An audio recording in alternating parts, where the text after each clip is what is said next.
What's good, everybody? Welcome back to Night Picks. And today we've got three WNBA props that jumped off the board immediately. We've got one superstar guard who keeps finding ways to crash the glass, one elite playmaker whose assist number is always live when the offensive runs through her, and one rebound prop that may come down to minutes, matchup, and game script. But before we get into today's card, quick recap from yesterday. Play of the day went 1-1. The Dodgers did not come out ahead. Free plays went 1-2. VIP went 1-2. Not really the day we wanted across the board, but that's part of the grind.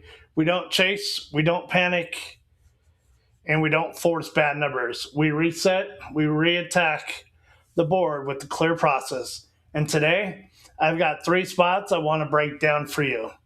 Make sure you stay locked in all the way through because the third play might be my favorite matchup angle on the board. If you guys are new here, I am dropping daily WNBA, MLB, NBA, and sports betting content. I'm not just going to throw names out on the screen. I'll be breaking down the number, the matchup, the recent form, and why the line makes sense or doesn't. So go ahead and drop the like on the video, subscribe to the channel, and comment which one of these three picks you like most today. All right, one moment. If you guys have not signed up for Underdog, go ahead and do so. The link is down in the bio. Make sure you guys use code NIGHT10. If you guys send me a screenshot to tsk1016@gmail.com, I will hook you up with 30 days of free VIP. All right, let's get on into play number one. We got Paige Bueckers under 3.5 rebounds. Now, on the surface, this one is tricky because the recent game log does show she has been active on the glass. Over her last 10 games, she's gone under this number, and only she's gone under this in 2 of 10. So strictly from a trend standpoint, that does not look like comfortable under. But this is where we have to go deeper than just green and red boxes. She is averaging 3.4 rebounds over the sample with the median of 3. And that median is important. When the median sits below the line, that tells us her typical outcome is closer to 3 rebounds than it is to 4 or 5. So even though she's cleared this line in a couple games recently, the actual distribution is still sitting right around the corner. She has several games right around 3 rebounds, which means this prop could swing on 1 loose ball, 1 long rebound, or 1 possession late in the fourth quarter. That's always important when you're dealing with the low rebound line. The biggest thing here is roll. Paige is not a traditional rebounding forward. She's a guard, and her main responsibility is going to be initiating that offense for the wings, spacing the floor, handling the pressure, and creating shots. When a guard rebound line gets pushed to 3.5, I want to ask, is this player consistently being asked to rebound, or are we just seeing a short-term run of outcomes? And with this matchup against Phoenix, the right side of the screen shows Phoenix allowing 33.8 rebounds per game, ranked 11th. That's not a defense automatically attacking for rebounds. It's not the softest rebound matchup on the slate. So for me, that comes down to this one. Paige could absolutely get to 4, but the line is tight. The median is under. The matchup is not a huge boost. And she has multiple recent games landing exactly at 3. At this number, I'd rather be cautious and lean under if we're getting value.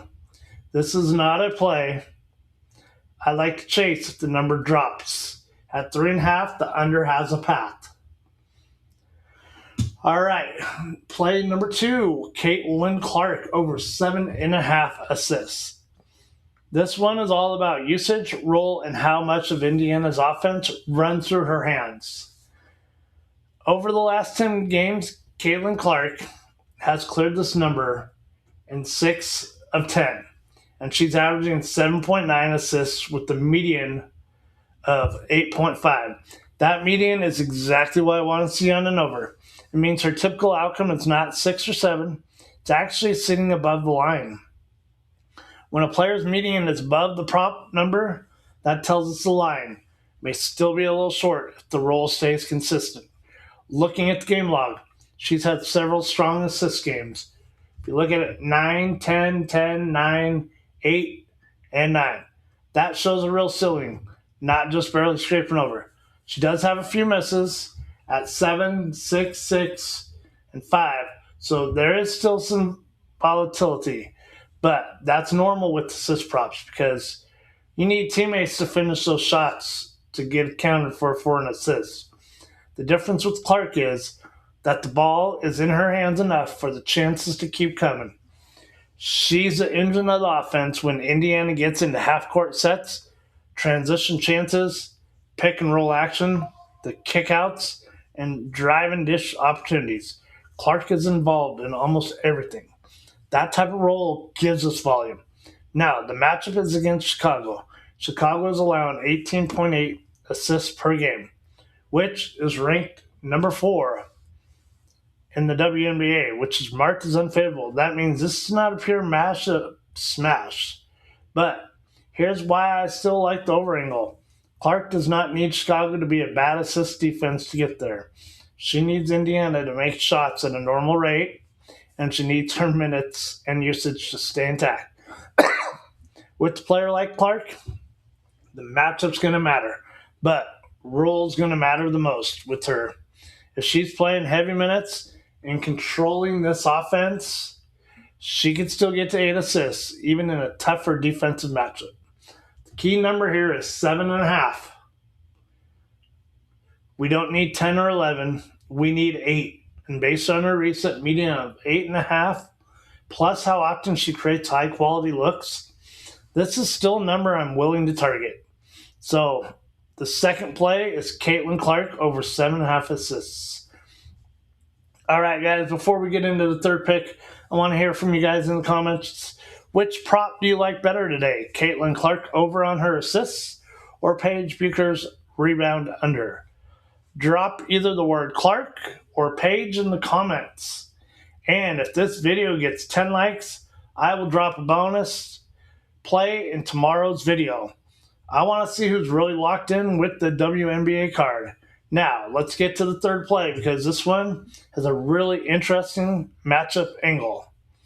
Pick number 3. We got Naz Hillman over 5.5 rebounds.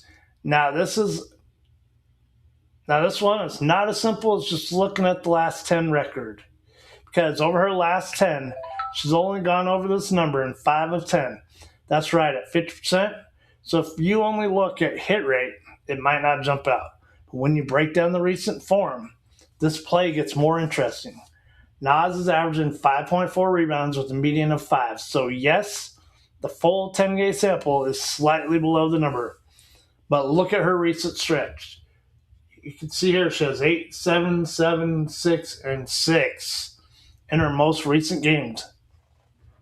That tells me the role has potentially been stronger lately than the full 10-game average suggests. That's what we're looking for with WNBA props. Not just season-long averages, but her current role, minutes, and matchup. Hillman is a type of player whose rebound prop is tied heavily to opportunity. If she gets the minutes and stays out of foul trouble, she can absolutely clear the 5.5 because her game is built around activity, positioning, and interior work. She does not need the offense to run through her to get there. That matters because rebound props are often cleaner than scoring props. She can get there through defensive boards, weak side positioning, missed shots, and second chance opportunities. The matchup is also key. New York is allowing 32.1 rebounds and is ranked number 6. And the matchup is marked as neutral. So this is not an elite matchup, but it's not also a spot I'm scared of. The team ranking section also shows Atlanta with a strong offensive rebounding profile. That matters because if Atlanta can create extra positions, Hillman has more ways to pile up boards, especially on missed shots around the rim. The risk here is that the line is sitting above her full sample average and median. That's why you don't want to blindly call this a lock, but the recent game log is pointing in the right direction. And if her minutes are stable, she has a clear path to 6 or more rebounds for this play. I'm leaning into recent form and roll. So the third play is Naz Hillman over 5.5 rebounds. So quick recap of the 3 NBA looks for today. We got Caitlin Clark over 7.5 assists, Naz Hillman over 5.5 rebounds, and Paige Buecher's under 3.5 rebounds. My favorite angle of the 3 is probably the one with the clear roll-based path, and that's Caitlin Clark over on her assists. Because her usage and creation role give her repeated chances to get there. All right, that's the WNBA card for today. Remember, don't chase bad numbers. If the line moves too far, be smart. The edge is in the price, the number, and the timing. Drop a like, subscribe if you guys are new, and comment your favorite play below. Drop down in the bio and go ahead and sign up for my free picks on Winnable, and that way you'll get notified when those pop up.